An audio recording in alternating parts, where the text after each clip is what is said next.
interwebs, I hope you're all doing well, and I am just hanging out here underneath my transgender Star Trek Federation flag because this thing brings me so much freaking joy. Star Trek brings me so much joy, and I kind of want to talk a little bit about that right now, about joy and how hard it is sometimes to feel and remember and hold on to joy when you are part of a marginalized group under active attack right now and what it kind of feels like. So, fair warning, a little bit of a difficult video today, even though I'm going to try and keep it relatively short. But I really needed to get this off my chest because it's just been really kind of hard and frustrating at the moment.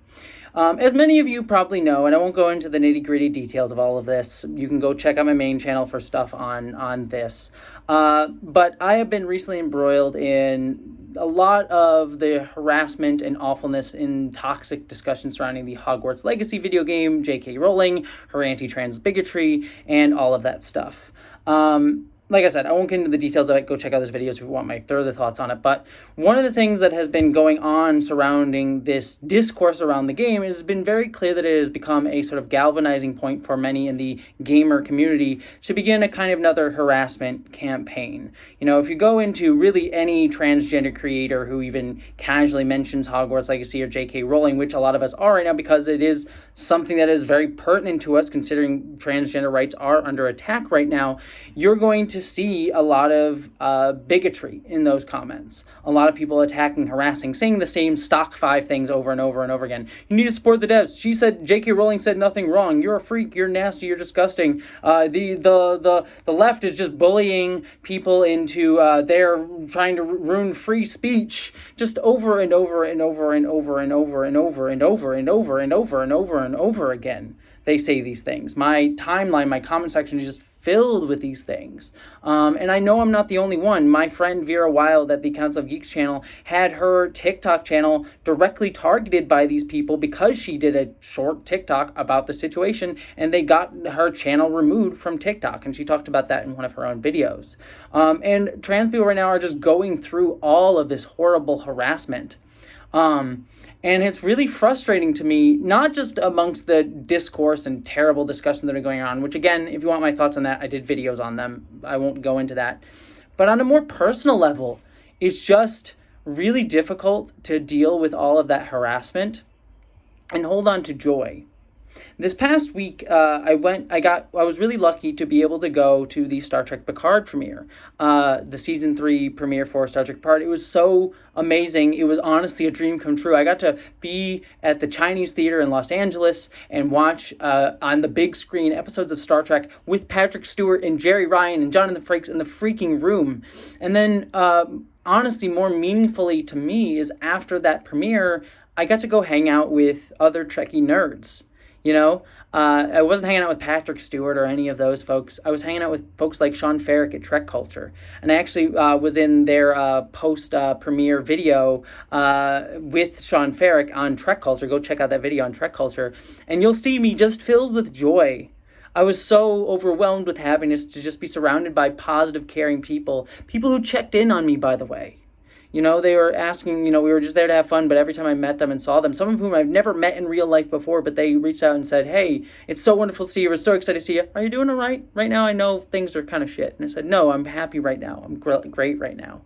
And it made me feel so wonderful and happy to have that experience. It was very meaningful. And hopefully I'll get to actually create a show and be able to start that premiere one day. That's the dream. But even this was beyond that young Trekkie who listened to Star Trek when she was a little kid on her, CD player, listening to audiobooks and stuff and watching Deep Space Nine. I never thought I would get to be at a Star Trek premiere. And it was just so wonderful and joyful and filled with community. And I want to hold on to that.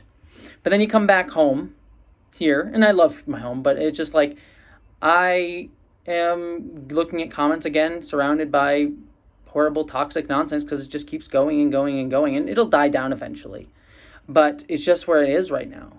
And it's just where my brain has to constantly be focused on. And so I've been tweeting about it, trying to push back against the narrative. I made 3 videos now, even though I wanted to be done with J.K. Rowling. And then there'll be people who are saying, Jessie, you're obsessed. You can't let her go. You have to stop talking about it. You said you were done with her. It's like, yes, I want to be. But I can't, because everyone is making me think about it all the damn time. And people say, Jesse, you're obsessed, you need to let it go, you're focusing on it. It's like, no, you're making, these people harassing endlessly are making you focus on it over and over and over again. And, you know, I'm using J.K. Rowling here, but this is what happens to trans people generally right now. Our rights are under attack. You know, I'm using J.K. Rowling as a specific, but every day there seems to be a new attack on transgender rights. And transgender people have to focus on it and fight it and talk back against it and push back against it, make videos against it, you know, for my case, or go and show up at legislations, do activism, fight against all these horrific, hateful things that are being targeted against us. And it wastes our energy and time. That's the goal of these fascistic movements, is to waste our time and energy, constantly have to fight too many battles on too many fronts. But we have to. And it just saps your ability to do other things and have energy for other things. You know, we talk about people being under attack and not being able to live their full lives and being themselves. But the thing that also kills me, the thing that we don't really think about, is all the art and joy and beauty that we are stealing from the world because of hate.